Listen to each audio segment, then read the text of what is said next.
Crime report India में आपका स्वागत है। मैं हूं शारिक खान। सुशांत केस में ड्रग्स एंगल की जांच कर रही एनसीबी के निशाने पर क्या मशहूर फिल्मकार करण जौहर हैं?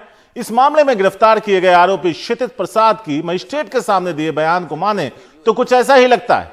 अपने बयान में क्षितिज ने एनसीबी पर आरोप लगाते हुए कहा कि उन पर इस मामले में करण जौहर और धर्मा प्रोडक्शन से जुड़े कुछ लोगों के नाम लेने के लिए दबाव बनाया गया। 50 घंटे की पूछताछ और 3rd डिग्री टॉर्चर की वजह से उसे बयान पर दस्तखत करने के लिए मजबूर होना पड़ा। क्षितिज ने अपने बयान में सीधे एनसीबी के जोनल डायरेक्टर समीर वानखेड़े पर गंभीर आरोप लगाए। एनसीबी ने इस मामले में सफाई दी है। सुनील सिंह है हमारे साथ, ज्यादा बात करने के लिए सीधे उनके पास चलते हैं, उनसे जानते हैं। सुनील, एक गंभीर आरोप है एनसीबी पर, वो भी उस वक्त जब एनसीबी के चीफ मुंबई में मौजूद थे। जी बिल्कुल, बेहद ही गंभीर आरोप एनसीबी पर लगाया गया है, खास करके उस आरोपी से जिसे कि अभी हाल ही में गिरफ्तार दिखाया गया है, क्षितिज प्रसाद। और वो सीधे सीधे चूंकि धर्मा प्रोडक्शन से जुड़े हुए हैं, हालांकि क्या कहना है कि वो धर्मा प्रोडक्शन से न होकर सिस्टर कंसर्न जो है वो धर्मेटिक एंटरटेनमेंट, वहां पे एग्जीक्यूटिव प्रोड्यूसर थे। क्या जो सवाल उठाया गया है कि क्या एनसीबी नारकोटिक्स कंट्रोल ब्यूरो, जो कि सुशांत सिंह राजपूत की मौत से के बाद जो ड्रग का मामला सामने आया था उसकी जांच कर रही है, जिसमें कि रिया चक्रवर्ती, शोएब चक्रवर्ती सहित 19 लोग गिरफ्तार हो चुके थे। 20वें आरोपी के तौर पर क्षितिज प्रसाद को गिरफ्तार किया गया था। तो क्या क्षितिज प्रसाद के जरिए एनसीबी करण जौहर तक पहुंचना चाहती है, ये सवाल उठ गया है। क्योंकि इसके पहले एक वीडियो सामने आया है, वायरल हुआ था, जो कि 2019 का बताया जा रहा है, जिसमें कई लोग ऐसे दिखाई पड़ रहे हैं। आरोप इस तरह का लगा है कि उसमें ड्रग्स लिया गया था। हालांकि करण जौहर उसमें सफाई दे चुके हैं, लेकिन अब चूंकि उसी प्रोडक्शन से, करण जौहर के प्रोडक्शन से जुड़ा हुआ एक शख्स ड्रग पैडलिंग पकड़ा गया है, उसके ऊपर देखिए धारा 27A भी लगाई गई है। माने ये जो ड्रग्स लेते थे, खासकर नाम लिया था इनका क्षितिज प्रसाद का, वो उससे ये लगाया गया है कि ये ड्रग्स लेते थे और आगे भी सप्लाई करते थे। अगर ये मामला बन जाता है तो ऐसा बनता है, तो क्या ये आगे। तो सुनील सिंह से संपर्क हमारा टूट गया है, लेकिन सुनील जैसा बता रहे थे कि डीआरडीओ पर, माफ कीजिएगा, एनसीबी पर यह आरोप लगा है कि वो करण जौहर का नाम लेने के लिए उसने क्षितिज को मजबूर किया है। एनसीबी ने इस मामले में सफाई दी है। नोएडा में हनी ट्रैप के जरिए डीआरडीओ के एक वैज्ञानिक को अगवा कर लिया गया। हालांकि परिवार की शिकायत और पुलिस की सक्रियता की वजह से वैज्ञानिक को सकुशल आजाद करवा लिया गया। मामला दिल्ली से सटे नोएडा का है, जहां मसाज के नाम पर बुलवाकर वैज्ञानिक को कुछ लोगों ने अगवा किया। मुकेश सिंगर हैं पूरे मामले पर अपडेट के लिए। मुकेश, क्या हुआ, कैसे हुआ और पुलिस उन आरोपियों तक पहुंची कैसे, जरा विस्तार से बताएं। देखिए, डीआरडीओ में साइंटिस्ट हैं अजय प्रताप, जो कि नोएडा के सेक्टर 77 में रहते हैं। शनिवार को ये इंटरनेट पर मसाज के लिए कुछ सर्च कर रहे थे। उसी दौरान उनका संपर्क कुछ लोगों से हुआ और ये मसाज कराने के लिए अपनी कॉलोनी के बाहर आए। और उसके बाद आरोप ये है कि 2 महिलाएं और एक शख्स इनको किडनैप करके गाड़ी में कहीं ले गया और फिर रविवार को ये बरामद हुए। रविवार को ये वापस अपने घर आए। उसके बाद उन्होंने नोएडा पुलिस को शिकायत दी कि उनको किडनैप किया गया था और मसाज के लिए उनको कुछ लोग ले गए थे, लेकिन उनको किडनैप करने के बाद उनका मोबाइल, उनका पूरा जो पैसा था, जो कैश था, वो छीन लिया गया। उसके बाद इस पुलिस ने पूरे मामले की जांच की। जो मोबाइल नंबर थे उनको सर्विलांस पर लिया। जांच के बाद पुलिस ने इस मामले में एक महिला समेत 3 लोगों को पकड़ा है, जिनसे अभी पूछताछ चल रही है। इन्हें गिरफ्तार कर लिया गया है और पुलिस का ये कहना है कि ये पूरा हनी ट्रैप का रैकेट है, जो कि मसाज करने के बहाने लोगों को ट्रैप करता है और उसके बाद लोगों को किडनैप कर लेते हैं। और किडनैप करने के बाद जो उनके पास कैश वगैरह होता है, मोबाइल होता है और जो एटीएम कार्ड वगैरह होते हैं, उससे वो पैसा विड्रॉ कर लेते हैं। तो पुलिस ने अभी फिलहाल 3 लोगों को पकड़ा है, उन्हें गिरफ्तार किया गया है और उनसे लगातार पूछताछ चल रही है। जी शुक्रिया मुकेश इस पूरी जानकारी के लिए। दिल्ली में ऑनलाइन शराब खरीदने का शौक 1500 लोगों को भारी पड़ गया और वो एक शातिर गैंग की ठगी का शिकार हो गए। दरअसल इस लोगों ने विज्ञापन देखकर ऑनलाइन 4000 रुपए वॉलेट में भेजकर शराब का ऑर्डर किया, लेकिन तय वक्त पर जब शराब नहीं पहुंची तो उन्होंने अपने पैसे वापस मांगे। पैसे वापस मांगने पर उन्हें एक यूपीआई का लिंक भेजा गया, जिसे स्कैन करने पर पैसे वापस देने की बात कही गई। लेकिन जैसे ही इस कोड को स्कैन किया गया तो उनके अकाउंट से 20,000 रुपए और कट गए। मुकेश हैं हमारे साथ इस बारे में ज्यादा बात करने के लिए, सीधे उनके पास चलते हैं। मुकेश, पुलिस उन लोगों तक पहुंची कैसे और लॉकडाउन के दौरान लोगों की इस आदत का फायदा उठाया इस गैंग ने?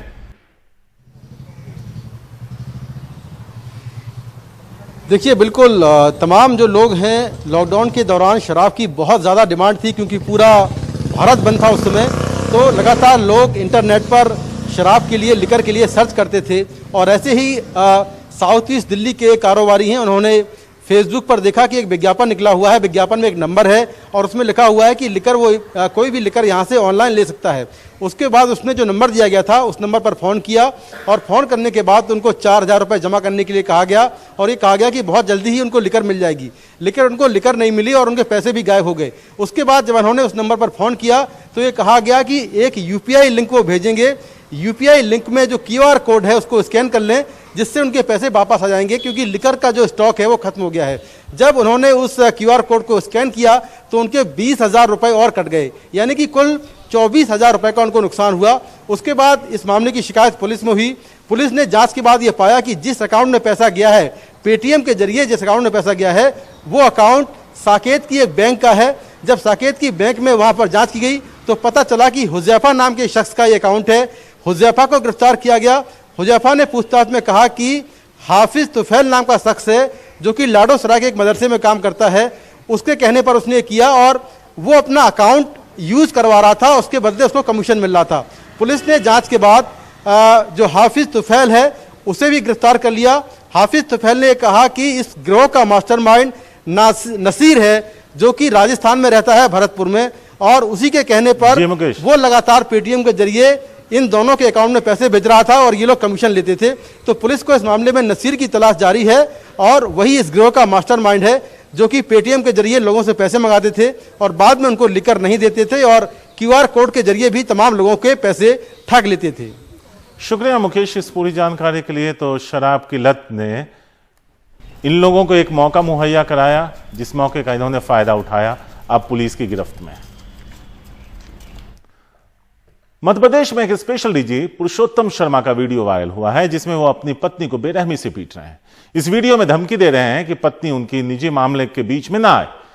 डीजी शर्मा के किसी महिला मित्र को लेकर पत्नी से विवाद हुआ, फिर नौबत मारपीट तक आई। पहले पत्नी को धक्का देकर जमीन पर गिरा दिया, फिर मारपीट की। जब इतने से भी दिल नहीं भरा तो खींच कर थप्पड़ जड़ दिया। वहां मौजूद स्टाफ ने पत्नी को संभाला। डीजी पुरुषोत्तम शर्मा जब साइबर सेल और STF के स्पेशल डीजी थे तो उस वक्त उनका नाम हनी ट्रैप में आ गया। बताया जा रहा है कि उनके IRS बेटे ने इस वीडियो के साथ गृह मंत्री, मुख्य सचिव और DGP से शिकायत की। बेटा पहले भी पिता की कई बार शिकायत कर चुका है।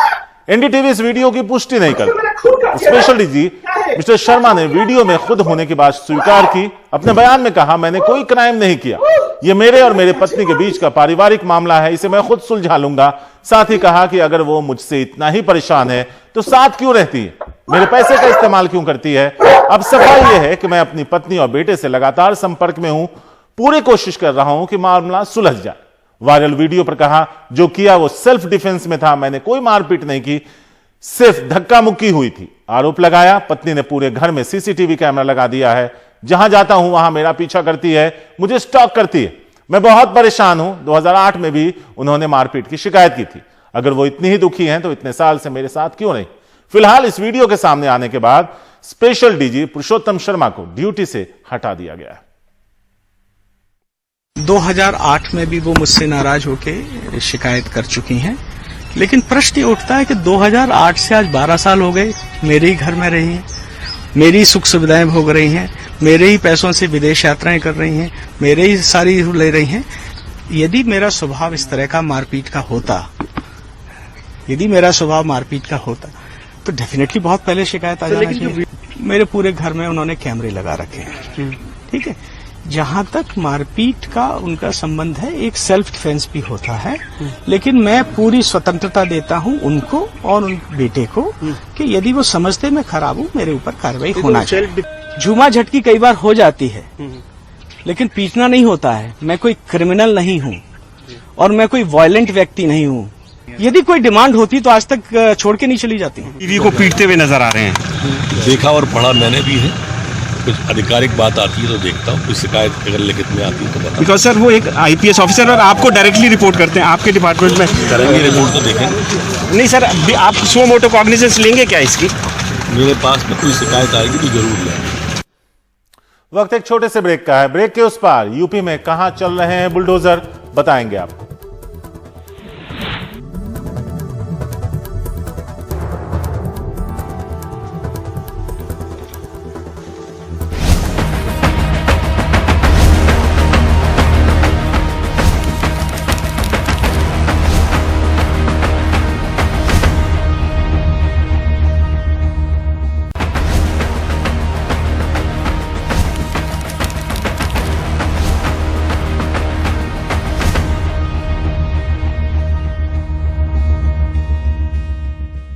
यूपी में लगातार माफियाओं के खिलाफ सरकार की ओर से कार्रवाई जारी है। कल राज्य के प्रयागराज जिले में बाहुबली अतीक अहमद के करीबी गुड्डू नाम के गैंगस्टर पर कार्रवाई की गई। प्रशासन ने गुड्डू की अवैध इमारत गिरा दी। यह कार्रवाई कानूनी प्रावधानों के तहत की गई है। कुछ दिन पहले प्रयागराज में ही अतीक अहमद के पुश्तैनी घर को गिरा दिया गया था। यह कार्रवाई भी अवैध निर्माण को हटाने के तहत की गई। अतीक अहमद और उसके गुंडों पर शहर में कई जगह अवैध कब्जे का उन पर आरोप है। दिल्ली के अलीपुर में एक सब इंस्पेक्टर ने अपनी सर्विस रिवॉल्वर से एक लड़की को गोली मार दी। गंभीर हालत में लड़की को अस्पताल में भर्ती कराया गया। इसके बाद आज खबर आ रही है कि उसने अपने ससुर को रोहतक में गोली मार दी है, जिनकी मौत हो गई है। दिल्ली में अपनी गर्लफ्रेंड को गोली मारने के बाद से वो फरार था। बताया जा रहा है कि घायल लड़की संदीप की गर्लफ्रेंड है। आरोपी लाहौरी गेट थाने में तैनात है और 2010 बैच का sub inspector. Sub inspector Sandeep का अपनी पत्नी से विवाद चल रहा था और वो उससे अलग रह रहा था। ड्रग्स रैकेट चलाने वाले अपने अवैध कारोबार को बढ़ाने के लिए हर दिन नए हथकंडे अपनाते रहते हैं। ऐसे ही दो शातिर ड्रग्स सप्लायर मुंबई पुलिस के क्राइम ब्रांच के हत्थे चढ़े। दोनों आरोपी फूड चेन जोमैटो के लिए डिलीवरी बॉयज का काम करते थे, लेकिन खाना सप्लाई करने की आड़ में ड्रग्स सप्लाई करते थे। क्राइम ब्रांच के मुताबिक इनके पास से 5 लाख रुपए कीमत की ड्रग्स भी बरामद की गई। दोनों आरोपियों को गिरफ्तार कर लिया गया है और पुलिस इस छानबीन में जुट गई है कि इन दोनों के तार किस ड्रग्स सिंडिकेट से जुड़े हैं। मुंबई में सुशांत सिंह केस में ड्रग्स एंगल की जांच जब से शुरू हुई है, तब से हर दिन अवैध ड्रग्स के कारोबारियों की कोई ना कोई खबर सामने आ जाती है। कल मुंबई पुलिस की क्राइम ब्रांच ने एक व्यक्ति के पास से 2 किलो गांजा बरामद किया। आरोपी को गिरफ्तार कर लिया गया है। कोर्ट ने उसे 1 अक्टूबर तक के लिए पुलिस रिमांड पर भेज दिया। दुबई से तस्करी कर लाए गए 3 करोड़ से ज्यादा कीमत की घड़ियों को कस्टम विभाग ने जब्त किया है। दरअसल इस गोरख धंधे का खुलासा तब हुआ जब आईजीआई एयरपोर्ट पर शक होने के बाद कस्टम अधिकारियों ने 2 लोगों को तस्करी के 4 महंगी घड़ियों के साथ गिरफ्तार किया। इसकी कीमत 51 लाख से ज्यादा है। जब गिरफ्तार किए गए तस्करों से पूछताछ हुई तो पता चला कि ये तस्कर पहले भी ऐसा करते रहे हैं और दिल्ली में ब्रांडेड शोरूम को सप्लाई करते हैं। जानकारी के बाद जब इस शोरूम पर छापे मारे गए तो 29 ऐसी महंगी घड़ियां मिली जिनका कोई हिसाब किताब नहीं था। दुकान में जो घड़ियां मिली उसकी कीमत करीब 2.5 करोड़ की है। इस मामले में 2 तस्करों के अलावा शोरूम के 2 निदेशकों को भी कस्टम एक्ट में गिरफ्तार कर लिया गया। महाराष्ट्र के पालघर में रेत माफियाओं का पुलिस ने उस पर कार्रवाई की। कार्रवाई में इनके पास से अवैध खनन में इस्तेमाल होने वाले कई सामानों को सीज किया गया। सीज किए गए सामानों में तकरीबन 8 करोड़ के सामान बताए जा रहे हैं, जिनमें 150 बोट, 1 जेसीबी मशीन, 102 पंप और दूसरे सामान शामिल। इस मामले में विरार पुलिस स्टेशन में 2 केस दर्ज किए गए। आपको बता दें यह इलाका रेत के अवैध खनन के लिए कुख्यात है। गुजरात के कच्छ के बाम सेफ नेता की हत्या के फरार आरोपियों को मुंबई पुलिस की अपराध शाखा ने गिरफ्तार कर लिया। कच्छ के रापड़ में बाम सेफ के नेता और वकील देवजी भाई महेश्वरी की 25 सितंबर को हत्या कर दी गई थी। हत्या के बाद से इलाके में तनाव था और आरोपी के गिरफ्तार न होने पर आंदोलन की धमकी दी जा रही थी। इसी दौरान मुंबई पुलिस को इनपुट मिला कि हत्या के बाद आरोपी मुंबई भाग गया है, जिसके बाद टेक्निकल सर्विलांस के जरिए आरोपी की खोजबीन शुरू हुई। जल्द ही पुलिस को कामयाबी मिल गई और आरोपी को मलाड से गिरफ्तार कर लिया गया। 22 साल का आरोपी भारत भी रावल का ही रहने वाला है। और अब वक्त क्राइम शो में रैप का है। दिल्ली पुलिस की साइबर सेल ने फर्जी फेसबुक प्रोफाइल बनाकर महिलाओं को अश्लील मैसेज भेजने वाले एक शख्स को गिरफ्तार किया। आरोपी दिल्ली विश्वविद्यालय में पढ़ाई करता है। दरअसल एक महिला की शिकायत के बाद साइबर सेल ने मामले की जांच शुरू की तो राज पर से पर्दा उठने लगा। तकनीकी जांच में साइबर सेल महरौली में रहने वाले कफील तक पहुंच गए। आरोपी ने करण नाम के एक फर्जी फेसबुक प्रोफाइल बना रखी थी, जिसकी मदद से वो ये अश्लील मैसेजेस भेजा करता था। पुलिस ने आरोपी का मोबाइल जब्त कर उसे गिरफ्तार कर लिया। नागपुर पुलिस के क्राइम ब्रांच ने जुआ घर चलाने वाले एक आरोपी किशोर बीकानेर की हत्या के 4 आरोपियों को गिरफ्तार कर लिया। गिरफ्तार 4 लोगों में पुलिस मुख्य आरोपी चेतन हजारे को पकड़ने में कामयाब रही, जो हिस्ट्री शीटर भी है। पुलिस के मुताबिक चेतन के पिता की हत्या हुई थी और इसी हत्या का बदला लेने के लिए उसने पूरी प्लानिंग के साथ किशोर बीकानेर की हत्या कर दी। इस मामले में कुल 5 लोग आरोपी हैं, जिनमें से 4 लोगों को गिरफ्तार किया जा चुका है, जबकि एक फरार है। छत्तीसगढ़ के राजनंद गांव में 5 किलो आईईडी विस्फोटक मिला है, जिसे आईटीबीपी की 40वीं बटालियन और जिला पुलिस के जवानों ने निष्क्रिय कर दिया। यह विस्फोटक बेगा सालेवारा से पंडरी पानी गांव के पास समुद्र पानी की सड़क पर निरीक्षण के दौरान मिला। जैसे ही मौके पर मौजूद लोगों को विस्फोटक होने की खबर मिली, हड़कंप मच गया, लेकिन बाद में पुलिस और आईटीबीपी की टीम ने बड़ी सावधानी से विस्फोटक को निष्क्रिय किया।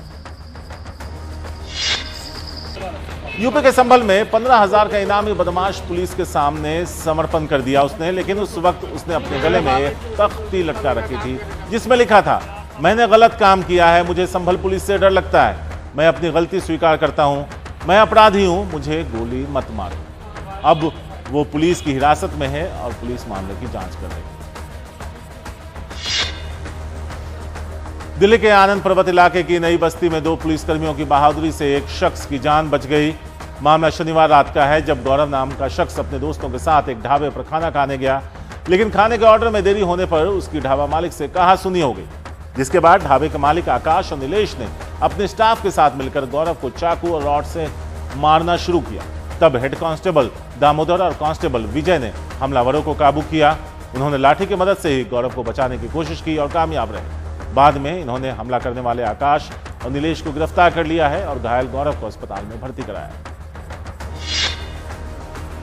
चेन्नई एयरपोर्ट से कस्टम्स ने एक बार फिर बड़ी मात्रा में सोना बरामद किया। कस्टम ने करीब 1.25 किलो सोना बरामद किया, जिसकी कीमत 83 लाख रुपए से ज्यादा है। साथ ही 3 लोगों को गिरफ्तार भी किया गया। आज के शो में इतना ही।